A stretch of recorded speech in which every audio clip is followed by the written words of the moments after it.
Hello students, स्वागत है बेटा आपका एनसीईआरटी इन्फो बाइट्स के नेक्स्ट वीडियो सेक्शन में। आइए दो तीन चीज़ें आज डिस्कस करते हैं। क्लास 12th बायोलॉजी में एक बहुत ही बढ़िया सा टॉपिक है एनसीईआरटी में, जिसका नाम है पॉलीजेनिक इनहेरिटेंस।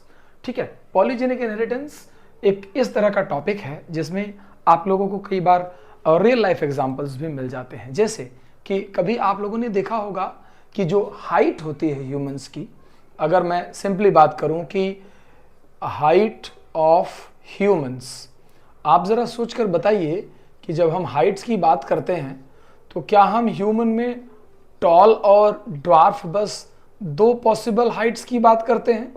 नहीं। इसी तरीके से अगर मैं आपसे बोलूं कि स्किन कलर, आप बताइए, स्किन कलर्स आपने बहुत सारे लोगों में देखा होगा ह्यूमंस में, तो आप कभी सोच पाते हैं क्या कि जो स्किन कलर है ये केवल एक फेयर स्किन होता है और एक डार्क स्किन होता है? क्या रेंज होती है इसमें? आपने देखा होगा रेंज या ग्रेडियंट की बात की जाती है, तो जहां पर बेटा जी ग्रेडियंट ऑफ फिनोटाइप्स हों वहां पर हम पॉलीजेनिक इनहेरिटेंस की बात करते हैं। इसी तरीके से एक और कॉन्सेप्ट है आईक्यू, इंटेलिजेंस क्वोशिएंट जो होता है। अगर हम इसकी बात करें तो जब हम आईक्यू की बात करते हैं तो हम ये बताते हैं कि आईक्यू भी एक पॉलीजेनिक ट्रेट है जो मल्टीपल जीन्स के या मल्टीपल पेयर ऑफ एलील्स के डोमिनेंट होने से कंट्रोल होती है। तो इस तरीके से चाहे हम हाइट ऑफ ह्यूमंस की बात करें, स्किन कलर इन ह्यूमंस की बात करें, ह्यूमन आईक्यू की बात करें, ये सब के सब एक रेंज दिखाते हैं, एक ग्रेडियंट शो करते हैं। और इस वजह से हमारे दिमाग में एक कॉन्सेप्ट है जिसका नाम है polygenic inheritance.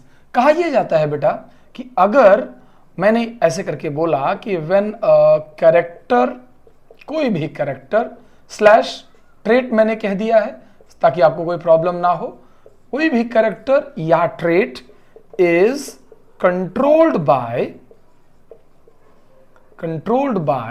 3 or more pairs of polygene, 3 or more pairs of polygene। बहुत सारे स्टूडेंट्स मेरे से पूछते हैं बेटा कि पॉलीजीन और जीन में क्या डिफरेंस है।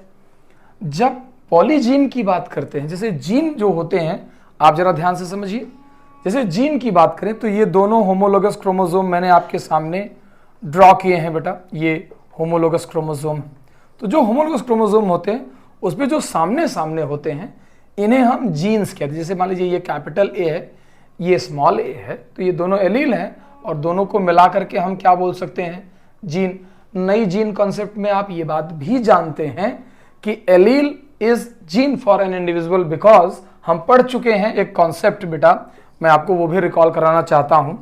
अगर मैं बोलूं कि 1 जीन 1 mRNA हाइपोथेसिस पर मैं आपको लेकर चलूं, तो चूंकि एक एलील भी एक mRNA बनाता है तो वो भी रिगार्डेड एज अ जीन होता है। जबकि जो पॉलीजीन होते हैं वो कुछ कॉपीज तो यहां प्रेजेंट है और इसी समय में कुछ कॉपी किसी दूसरे होमोलोगस क्रोमोसोम पर है।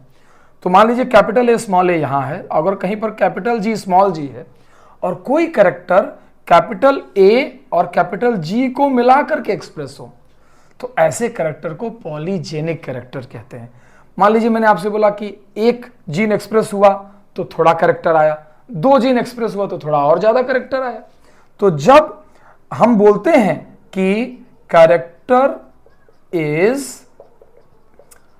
नॉट डिपेंडेंट अपॉन, मैंने लिखा है not dependent upon type of gene, character is not dependent upon type of gene but on number of gene, then it will be called as polygenic inheritance। तब हम इसे क्या कहते हैं बेटा? पॉलीजेनिक। चूंकि यहां नंबर पर डिपेंडेंसी है, दैट इज वाई आप सुनेंगे कि कुछ लोग इसे क्वांटिटेटिव इनहेरिटेंस भी कहा करते हैं। यानी इसके अंदर हम ये बोल रहे हैं कि किसी भी चीज, किसी भी कैरेक्टर का इनहेरिटेंस उसके जीन के नंबर यानी क्वांटिटी पर डिपेंड करता है, नॉट उसके टाइप पर डिपेंड करता है। फिर बातचीत आगे बढ़ती है। ऐसे कहा जाता है कि जैसे अगर मैं आपको एक बेस्ट एग्जाम्पल आपके सामने कोट करूं और ह्यूमन स्किन कलर का एग्जाम्पल कोट करूं, तो आप लोगों को एक बार रिकॉल करा दूं कि ह्यूमन स्किन कलर पर पहली बार जेनेटिक्स का जो एक्सपेरिमेंट किया गया, जो जिस पर बात की गई, उनका नाम है फ्रांसिस गाल्टन। फ्रांसिस गाल्टन नाम है उनका बेटा। इन्होंने पहली बार ह्यूमन स्किन कलर को जेनेटिक लेवल पर जाकर के स्टडी किया। काम कैसे करता है ये? जैसे मान लीजिए कि दो इंडिविजुअल हैं, एक इंडिविजुअल डार्क स्किन का है, मैंने यहां लिखा कि पेरेंट है वेरी डार्क स्किन।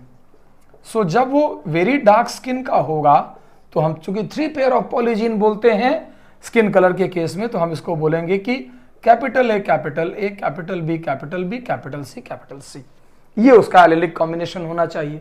लेकिन अगर कोई एकदम वाइट स्किन का होगा, फेयरर स्किन, तो हम बोलेंगे small A, small B, small सी के कॉम्बिनेशन में उसके अंदर एलील होंगे। तो जब यदि ये पेरेंट अपने गैमेटोजेनेसिस पर जाएगा तो यहां पर गैमीट देखिए बेटा कौन कौन से बनेंगे, capital A, capital B, capital C. जबकि यहां पर गैमीट कौन से बनेंगे, small A, small B, small C. अब आफ्टर फर्टिलाइजेशन जब हम यहां पर गैमेटिक फ्यूजन देखेंगे, एक्सक्यूज मी गाइस, ये देखिए ये गैमीट्स हैं। गैमेटिक फ्यूजन के बाद ये कॉम्बिनेशन बनेगा capital A, small A, capital B, small B, capital C, small C. ऐसा इंडिविजुअल जो F1 प्रोजेनी का इंडिविजुअल है, ये कहलाएगा मुलैटो। क्या कहलाएगा बेटा? मुलैटो कहलाएगा इंटरमीडिएट स्किन कलर के साथ। किस तरह का skin colour? Intermediate skin colour के साथ ये आपके पास अवेलेबल होगा। और जब आप ऐसे इंडिविजुअल्स की सेल्फिंग कराते हैं, यानी इन्हीं तरह के इंडिविजुअल की इन्हीं तरीके के इंडिविजुअल से अगर मैरिज या मीटिंग कराते हैं, तो आपके पास जो F2 प्रोजेनी होगी that will be all together different. F2 progeny कैसी होगी? F2 प्रोजेनी में आप ये रेशियो बदलते हुए देखेंगे। आप देखेंगे 1:2, 6:2, 15:2, 20:2, 15:2, 6:1। यानी ये प्रोपोर्शन आप देखिए जरा, 1, 6, 15, 20, 15, 6 और एक इंडिविजुअल। कलेक्टिवली अगर आप ध्यान से देखें तो ये सारे के सारे इंडिविजुअल कुल मिलाकर के 64 इंडिविजुअल हैं। और आप तो जानते हैं कि चूंकि 3 जीन कलेक्टेड हुए, इस वजह से हमने 64 निकालने के लिए 4 के पावर क्यूब लगाया। तो हम बोलते हैं कि यहाँ 4 के पावर नंबर ऑफ जीन अगर हम लगा दें तो total number of zygotic combinations या total number of individuals will produced.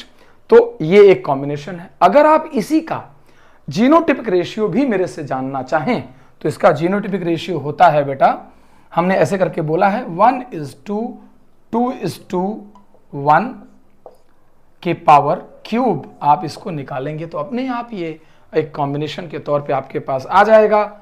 आप लोग इसको अच्छे से देखिएगा और ये एनसीईआरटी की एक बड़ी इंपॉर्टेंट कॉन्सेप्ट आपको मिल जाएगी। टेक केयर बेटा।